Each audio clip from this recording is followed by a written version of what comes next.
Marley was dead to begin with. There's no doubt whatever about that.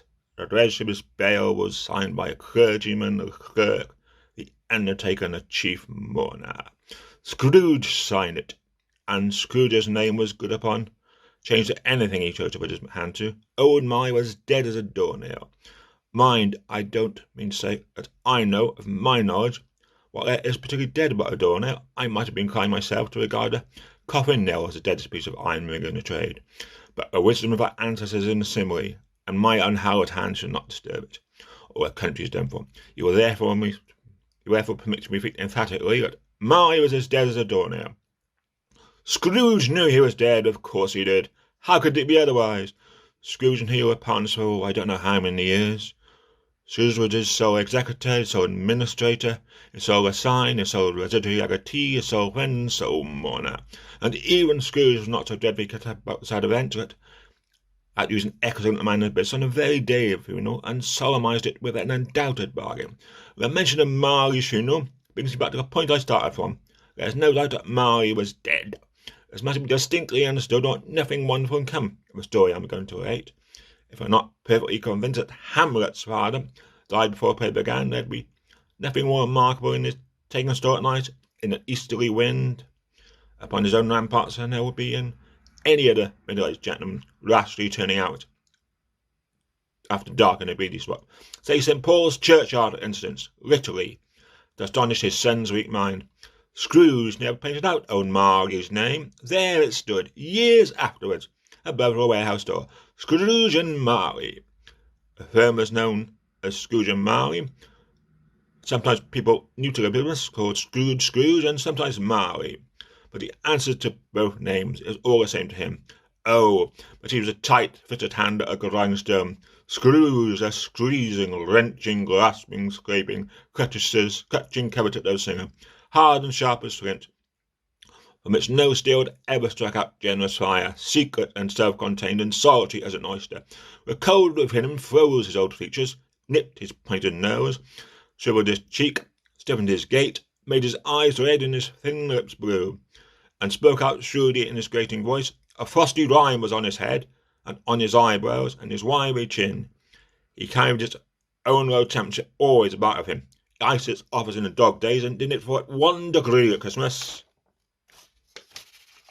External heat and cold had little influence on Scrooge. No warmth could warm, no wintry weather chill him. No wind that blew was bitterer than he. No falling snow was more intent upon its purpose. No pelting rain less open to entreaty. Foul weather didn't know where to have him. The heaviest rain and snow and hail and sleet could boast of the advantage over him only one respect. They often came down handsomely, and Scrooge never did. Nobody ever stopped him in the street to say, with gladsome looks, "My dear Scrooge, how are you? When will you come and see me?" No beggars implored him to bestow a trifle. No children asked him what it was o'clock. No man or woman ever once in all his life inquired the way to such and such a place of Scrooge. Even the blind men's dogs appeared to know him, and when they saw him coming on, they would tug their owners into doorways and up courts, and then they would wag their tails as though they said, "No eye is at all better than an evil-eyed master." But what did Scrooge care? It was the very thing he liked, to edge his way along a crowded passer-by, warning all human sympathy to keep its distance. Was what knowing ones called nuts to Scrooge. Once upon a time, of all the good days in the year, on Christmas Eve, old Scrooge sat busy in his counting-house. It was a cold, bleak, biting weather, foggy withal, and he could hear the people in the court outside go wheezing and down, beating their hands upon their breasts, and stabbing their feet upon the pavement stones to warm. The city clocks had only just gone 3, but it was quite dark already. It had not been lit all day, and candles were flaring in the windows of the neighbouring offices like ruddy smears upon the palpable brown air. The fog came pouring in at every chink and keyhole, and was so dense without it that although the court was of narrowest, the houses opposite were mere phantoms. I see a dingy cloud come drooping down, obscuring everything. I might have thought that nature lived hard by, and he was brewing on a large scale. The door to Scrooge's counting-house was open, that he might keep his eye upon his clerk, who in a dismal little cell beyond a sort of tank was copying letters. Scrooge had a very small fire, but the clerk's eye was so very much small it looked like one coal, but he couldn't apprentice it, for Scrooge kept a coal box in its own room, and so surely as the clerk came in with a shovel, the master predicted that it would be necessary for him to part, wherefore the clerk put in his white comforter and tried to warm himself at a candle, in which effort, not being a man of strong imagination, he failed. "Merry Christmas, Uncle! God save you!" cried a cheerful voice. It was the voice of Scrooge's nephew, who came up to him so quickly that it was the first intimation he had of his approach. "Bah!" said Scrooge. "Humbug!" He had so hastened himself with his rapid walking in the fog and frost, this nephew of Scrooge's, that he was all in a glow. His face was ruddy and handsome, his eyes sparkled, and his breath smoked again. "Christmas a humbug, Uncle!" said Scrooge's nephew. "You don't mean that, I am sure." "I do," said Scrooge. "Merry Christmas! What right have you to be merry? What reason have you to be merry? You're poor enough." "Come then," returned the nephew gaily. "What reason have you to be dismal? What reason have you to be morose? You're rich enough." Scrooge, having no better answer ready on the spur of the moment, said "Bah!" again, and followed up with "Humbug!" "Don't be cross, Uncle," said the nephew. "What else can I be?" returned the uncle. "When I live in such a word of fools as this, Merry Christmas! Out upon Merry Christmas! What is a Christmas time to you for paying bills without money, a time for finding yourself a year older but an hour richer, a time for balancing your books and having every item in them for a round dozen of months presented dead against you? If I could work my will," said Scrooge indignantly, "every idiot who goes around with Merry Christmas on his lips should be boiled with his own pudding and buried at the stake of holly through his heart. He should." "Uncle," pleaded the nephew. "Nephew," returned the uncle sternly, "keep Christmas in your way, and let me keep it in mine." "Keep it?" replied Scrooge's nephew. "But you don't keep it." "Let me leave it alone, then," said Scrooge. "Much good it may it do you, much good has ever done you, and many things from which I might have derived good by, for which I have not profited." "I dare say," returned the nephew. "Christmas among the rest. But I am sure that I have always thought of Christmas time, when it has come around, apart from the veneration due to a sacred name and origin, if anything belonged it to and can be apart from, as a good time, a kind, forgiving, charitable, pleasant time, where by one consent to open shut their hearts freely, and to think of the people below as if they really fell passengers to the grave, and not another race of creatures bound upon other journeys. And therefore, Uncle, though it has never put me in a scrap of gold or silver in my pocket, I believe it has done me good and will do me good, and I say God bless it." The clerk in the tank involuntarily applauded. Becoming immediately sensible of impropriety, he poked his fire and extinguished the last fell spark forever.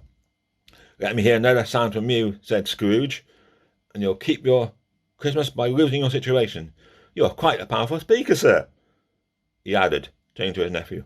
"I wonder why you don't go into Parliament." "Don't be angry, Uncle. Come dine with us tomorrow." Scrooge said he would see him. Yes, indeed he did. He went the whole length of the expression, and said that he would see him in that extremity first. "But why?" said Scrooge. "Why?" "Why did you get married?" said Scrooge. "Because I fell in love." "Because he fell in love," growled Scrooge, as if it was the only thing more ridiculous than Merry Christmas. "Good afternoon." "Nay, Uncle." "But you never came to see me before it happened. Why give us a reason for not coming now?" "Good afternoon," said Scrooge. "I want nothing from you. I ask nothing of you. Why cannot we be friends?" "Good afternoon," said Scrooge. "I am sorry with all my heart to find you so resolute. We never had any quarrel to which I have been a party, but I have mailed a trial to homage to Christmas, and I'll keep my Christmas humour to the last." "So, a Merry Christmas, Uncle." "Good afternoon," said Scrooge. "And a Happy New Year." "Good afternoon," said Scrooge.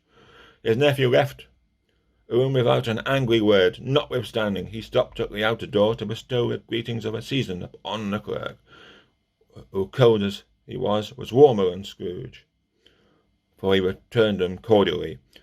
"There's another fellow," muttered Scrooge, who overheard him. "My clerk, with 15 shillings a week and a wife and family, talking about a Merry Christmas. I'll tie to bedlam." The lunatic, in letting Scrooge's nephew out, had let 2 other people in. They were portly gentlemen, pleasant to behold, and now stood with their hats off in Scrooge's office.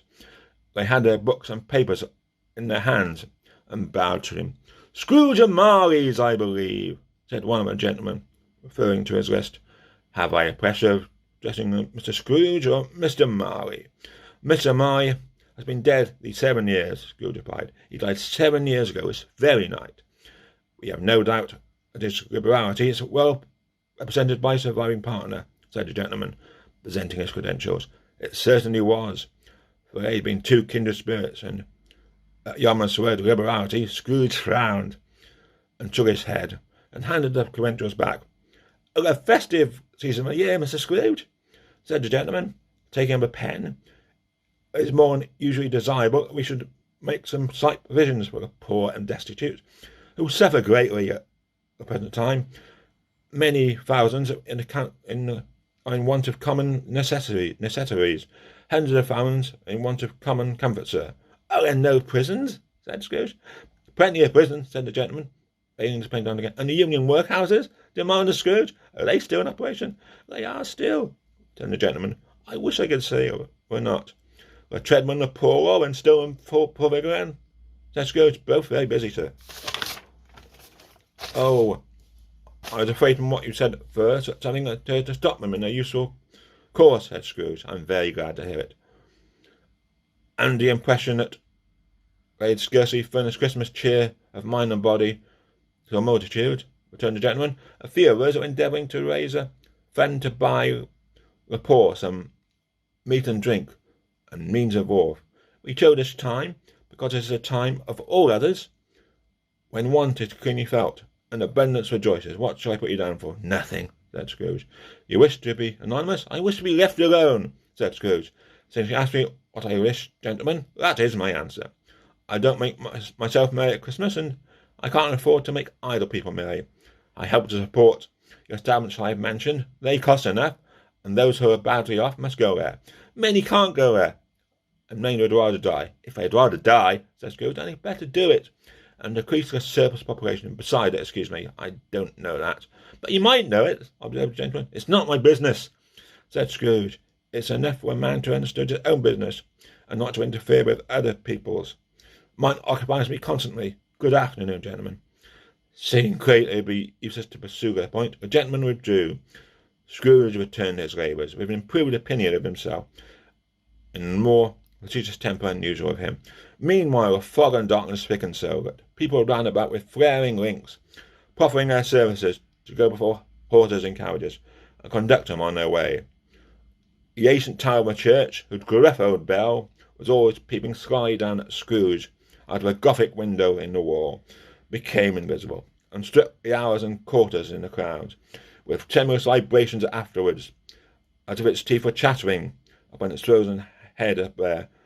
The cold of playing of gas pipes had lighted a great fire in the brazier, round which a party of ragged men and boys were gathering, warming their hands and winking their eyes before the blazing rapture. The water plug again left in solitude, its overflowing suddenly congealed and turned to a misanthropic ice. The brightness of the shops were hotly springs and berries crackled in the lamp heat of the windows, made pale faces ready as they passed.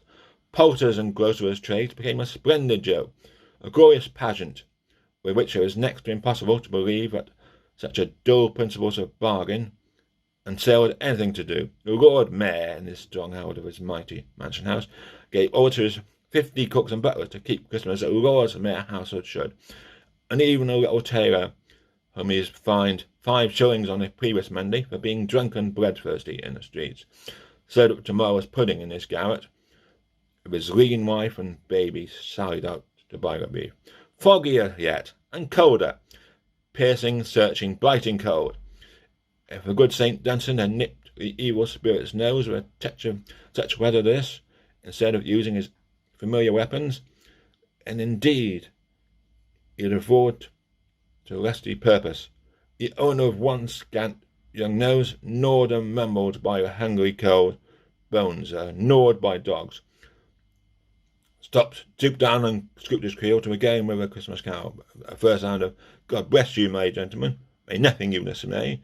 Scrooge seen a ruler with such energy of action that a singer fled in terror, leaving a keel in the fog and even more congenial frost. At the length of the hour of shutting up the counting house arrived.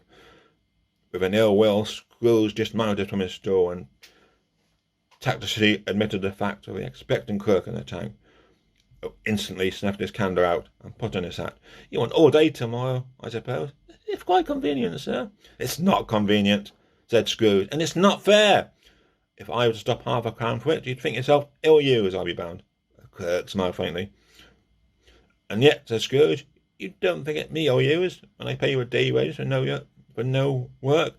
The clerk observed it was only once a year. "A poor excuse for picking a man's pocket every 25th of December," said Scrooge, buttoning his great coat to the chin. "But I suppose you must have a holiday. But be here all early next morning," the clerk promised he would. And Scrooge walked out of the growl. The office was closed in a twinkling, and the clerk, with the long ends of his white comforter dangled below his waist, for he boasted no great coat, went down the slide on the corner at the end of a lane of boys 20 times in honour of it being Christmas Eve, and ran home to Camden Town as hard as he could to pay at Blind breath. Scrooge took his melancholy dinner in his usually melancholy tavern, and having read all the newspapers and beguiled the rest of the evening with his banker's book, he went home to bed. He lived in chambers that once belonged to a deceased partner, where a gloomy suite of rooms in a rowing pile of the building upper yard, where it's been so little business to be that one could scarcely fancy it might have helped run there, and it was a young house, playing hide and seek with the other houses and forgotten their way out again. But it was old enough now, and dreary enough, that nobody lived in it but Scrooge. He had the rooms being all let out as offices. The yard was so dark that even Scrooge, who knows every stone, was fain to grope with his hands, with a fog and frost so hung about the black old gateway of the house, and it seems that the genius of the weather sat in mournful meditation on the threshold. Now it is a fact. There is nothing at all particular about the knocker and the door, except it is a very large. Also a fact that Scrooge has seen it, night and morning, during his whole residence in that place. Also, that Scrooge had little of what he called fancy about him, as any man in the city of London, even including, which is a bold world, a corporation, alderman, and a livery. Let it also be borne in mind that Scrooge had not bestowed one thought on Marley since his last mention of a 7 years dead partner this afternoon. And let any man explain to me, if he can, how it happened that Scrooge, having his key in the lock of a door, saw in the knocker, without undergoing any intermediate process of change, not a knocker, but Marley's face. Marley's face.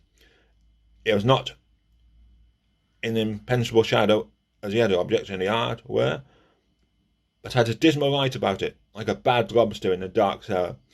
It was not so angry or ferocious, but looks at Scrooge and Marley used to look, with ghostly spectacles turned upon his ghostly forehead. The hair was curiously stirred, as if by breath or hot air, and though the eyes were wide open, they were perfectly motionless.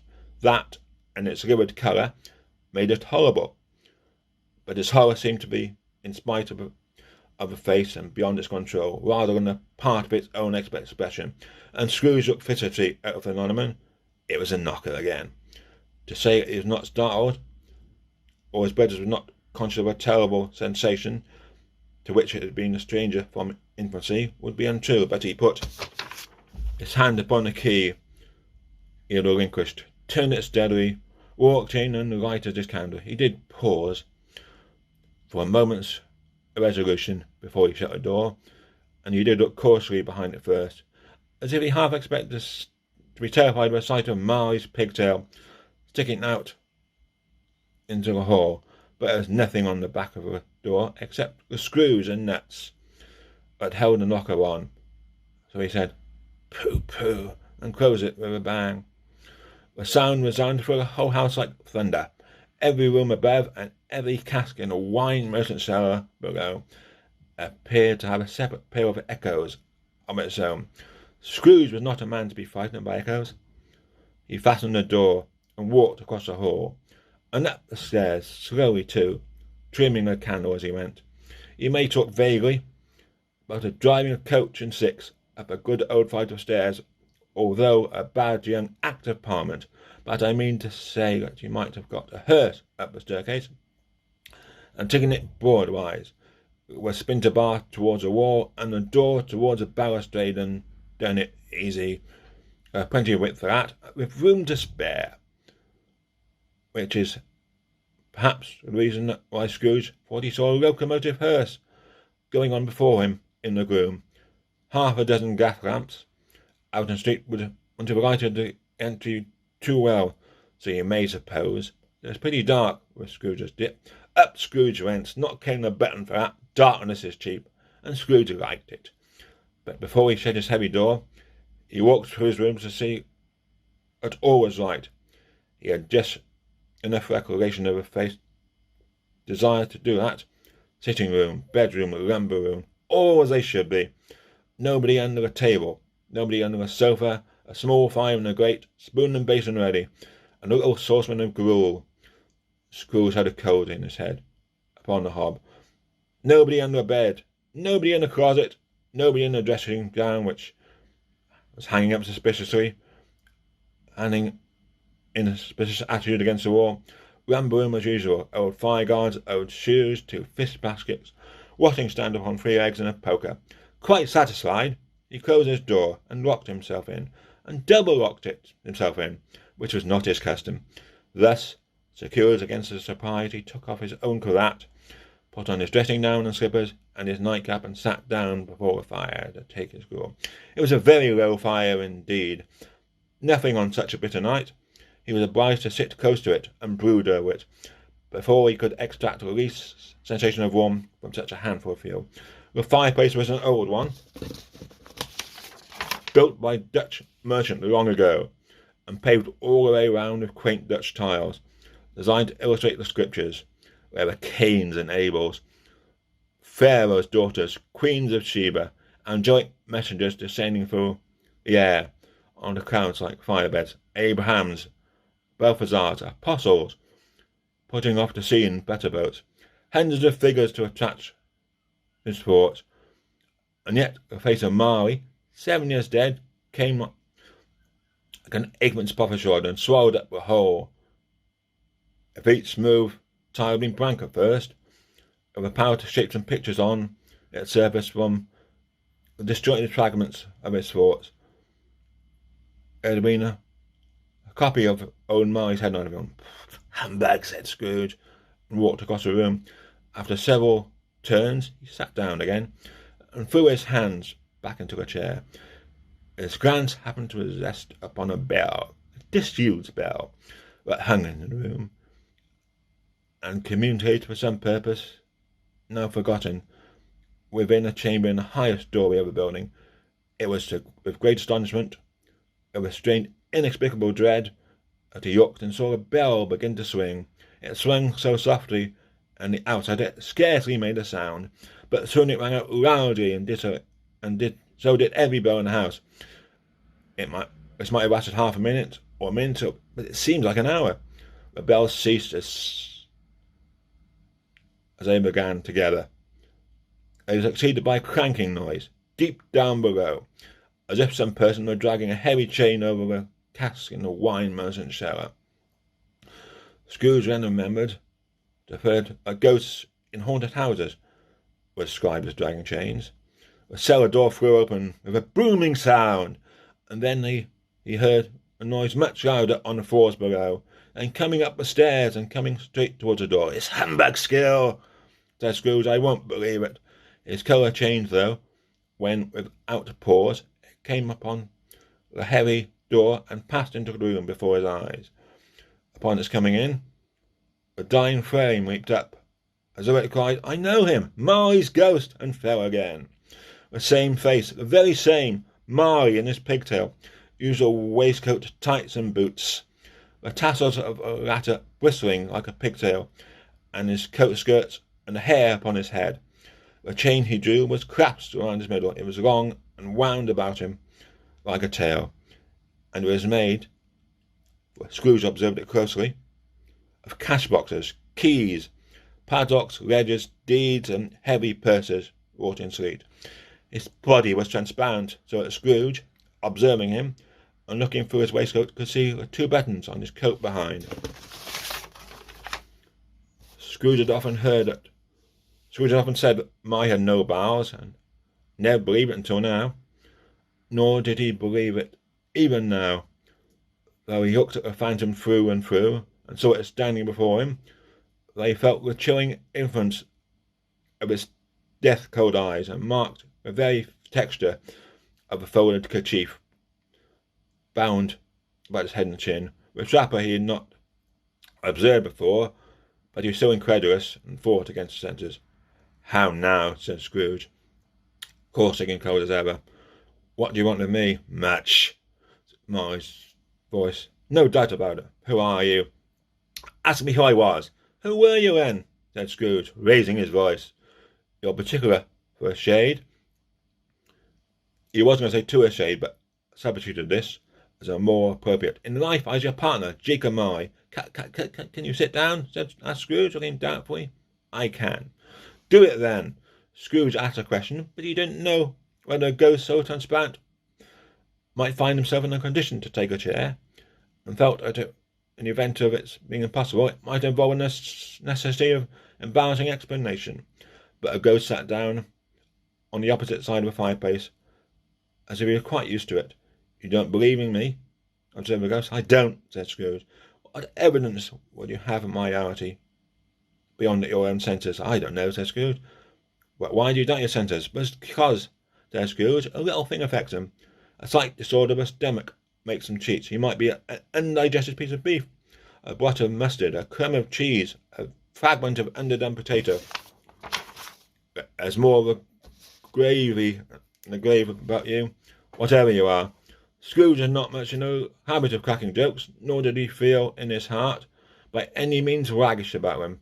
The truth is that he tried to be smart as a means of distracting his own attention and keeping down his terror. For the spectre's voice disturbed the very marrow of his bone to sit staring in those fixed glazed eyes in silence for a moment with prey. Scrooge felt the very deuce of him.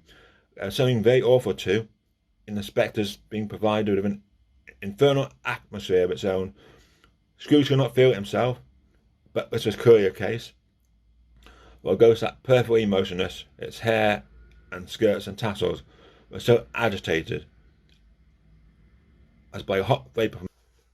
You see his toothpick, said Scrooge, returning quickly to the charge, for the reason just assigned, and wishing, though it was only for a second, to divert to the vision stony gaze from himself. I do, replied the ghost. You're not looking at it, said Scrooge. But I see it, said the ghost, notwithstanding.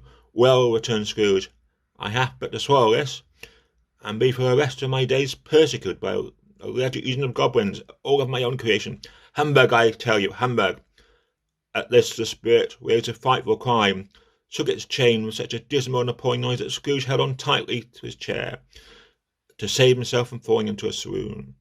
But how much greater was his horror when the phantom, taking off his bandage round his head, as if it was too warm to wear indoors, its lower jaw dropped upon its breast.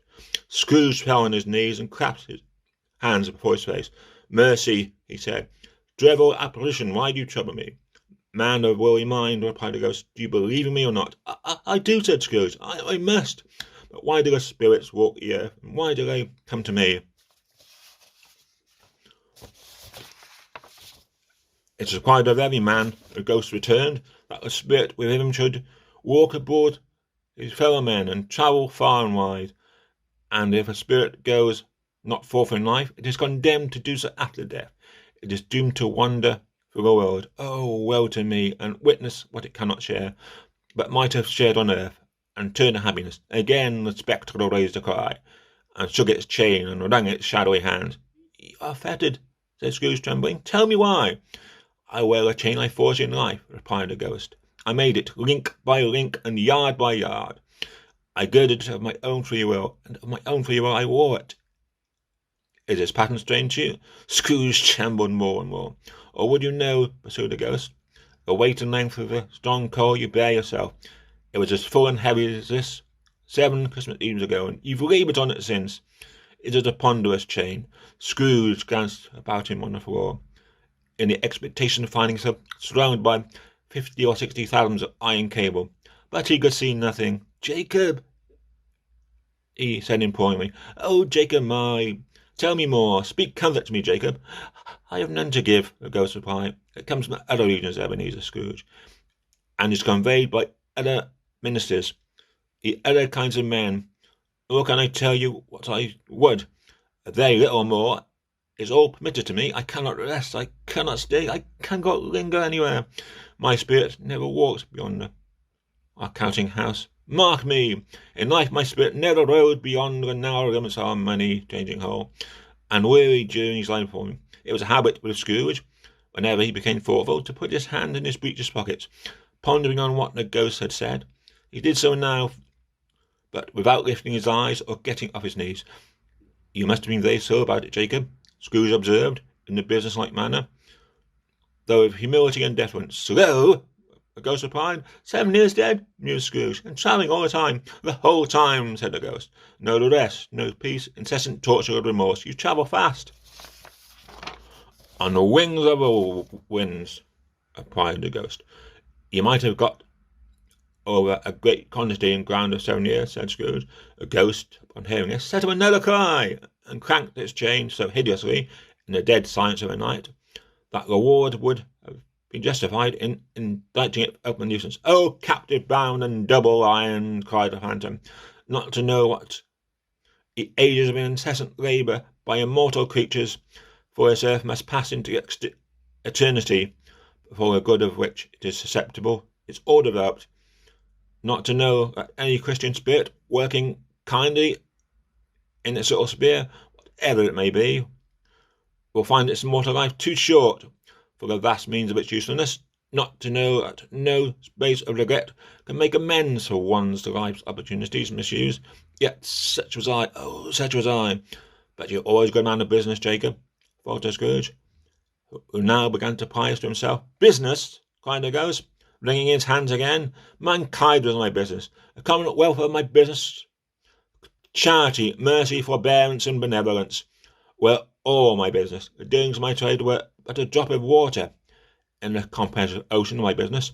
It held its chain at arm's length, as if it were the cause of all its unveiling grief, and flung it heavily on the ground again. At this time of rolling the air, the spectre said, I suffer most. Why did I walk through crowds of fellow beings with my eyes turned down, and never raise them from that blessed star which led a wise man to a poor abode? Were there no homes to which this light would have conducted me? Scrooge had remained dismayed to hear the spectre going on the straight, and began to quake exceedingly. "Hear me," cried the ghost. "My time is nearly gone." I will," said Scrooge. "But don't be hard upon me. Don't be flowery, Jacob. Pray, how is it I appear before you in the shape you can see?" "I may not tell. I have sat invisible beside you on many and many a day." It was not agreeable to hear. Scrooge shivered, and wiped the perspiration from his brow. "It is no right of my penance," pursued the ghost. "I am here tonight to warn you that you have yet a chance and hope of escaping my fate. A chance of hope my procuring, Ebenezer." "You're always a good friend to me," said Scrooge. "Thank ye. You will be haunted," resumed the ghost, "by 3 spirits." Scrooge's countenance fell almost as low as the ghost had done. "Is that a chance and hope you mentioned, Jacob?" he demanded, in a faltering voice. "It is." I think I'd rather not," said Scrooge.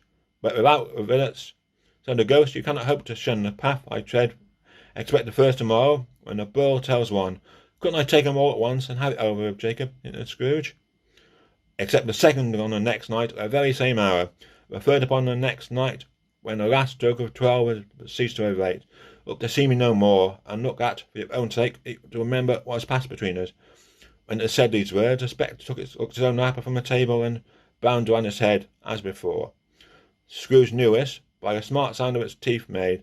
When the jaws brought together by a bandage, he ventured his raised eyes again, and found his supernatural visitor confronting him in an erect attitude, with his chain wound over and about his arm. The apparition walked backwards from him. At every step it took, the window raised itself a little, so that when the spectre reached it, it was wide open. It beckoned Scrooge to approach, which he did. When they were within 2 paces of each other, Marley's ghost held up his hand, warning them to come no nearer. Scrooge stopped, not so much in obedience as in surprise and fear, for upon raising of a hand, he became sensible of the confused notes in the air, incoherent sound of lamentation and regret, wailings inexpressibly sorrowful in their self-accusatory. The spectre, after listening for a moment, joined the mirthful dirge and floated upon the bleak dark night. Scrooge followed to the window. Desperate in his curiosity, he looked up. The air was full of phantoms, wandering hither and thither in restless haste, and moaning as they went. Every one of them wore chains, like Marley's ghost. A few of them, it might be guilty judgments, were linked together. None were free. Many had been personally known to Scrooge in their lives. He is quite familiar with one old ghost, in a white waistcoat, a monstrous iron safe attached to his ankle, who cried piteously at being able to assist a wretched woman with an infant, whom it saw below upon a doorstep. The misery of them was clearly they sought to interfere for good in human matters and lost their power forever. Where his creatures faded into the mist, or mist enshrouded them, he could not tell, but they and their spirit voices faded together, and the night became as had it was when he walked from home. Scrooge closed the window and examined the door by which the ghost had entered. It was double locked, as he had locked it, with his own hands, and the bolts were undisturbed. He tried to say humbug, but stopped at the first syllable, and being, from the emotion he had undergone, or the fatigues of the day, or his glimpse of the invisible world, or a dull conversation of a ghost, or a lateness of the hour, much in need of repose, went straight to bed without undressing, and fell upon an instant.